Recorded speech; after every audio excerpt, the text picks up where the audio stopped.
So in this video, we'll explain the benefit that someone would have when interest rates drop if they have possession of an asset such as a house. So if a person owns the asset at 10% in a 10% interest rate environment, and let's say the asset is worth $200,000, and then we showed before in the other video that when it drops to 5%, that the value rises to $400,000 for the given payment, similar annual payment amount of $20,000 per year. That would be the same for case 1 and case 2. And to understand that, you probably have to watch the other video as well. Okay. So what happens when the interest rate drops from 10% to 5% and somebody's actually in possession of an asset?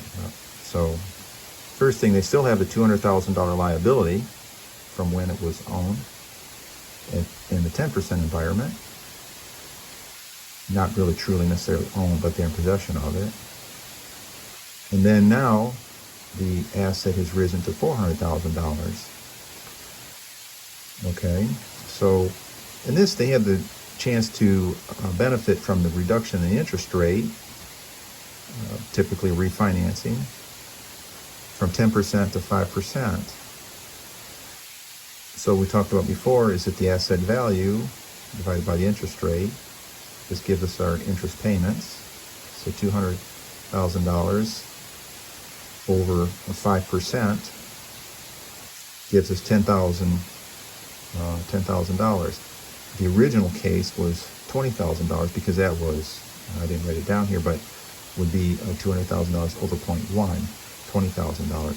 So the payment has just dropped from $20,000 a year to $10,000 a year, and that's actually per year.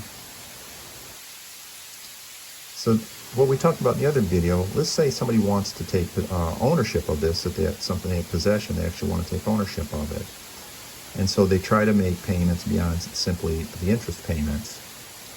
So in this case, we're going to say they're making double payments. They're going to double what the interest rate or what the interest payments would be. So instead of paying $20,000, they're going to pay $40,000. So we have this equation here describing this. So 20,000 times 2, $40,000. And what's the time that they would be able to take to have to possess ownership of this, something that they are in possession of, but they would actually have ownership of it?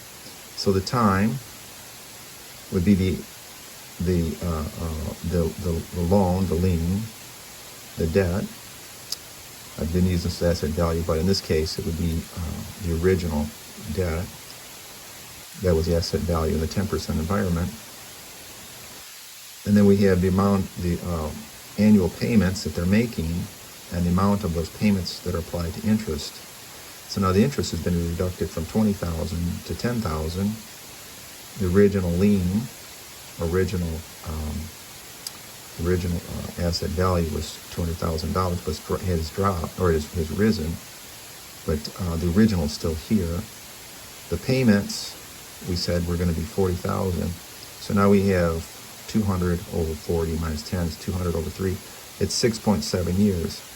And in the other video, we showed that the original would have been about 10 years to take ownership of this. And of course, if the interest rates, if the person was not in possession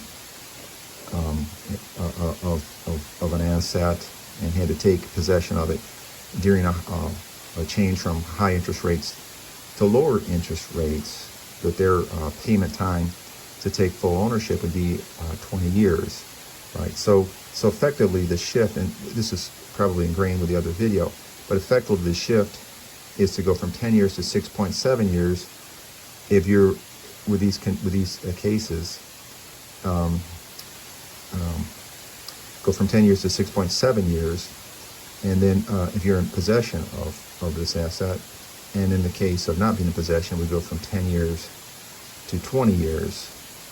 So this is just a follow-up on the other video to show that there's actually a beneficial side. It just depends on whether you are owning the asset or not. or in possession of the asset or not, and the attempt to is to take ownership of it in the interest rate environment.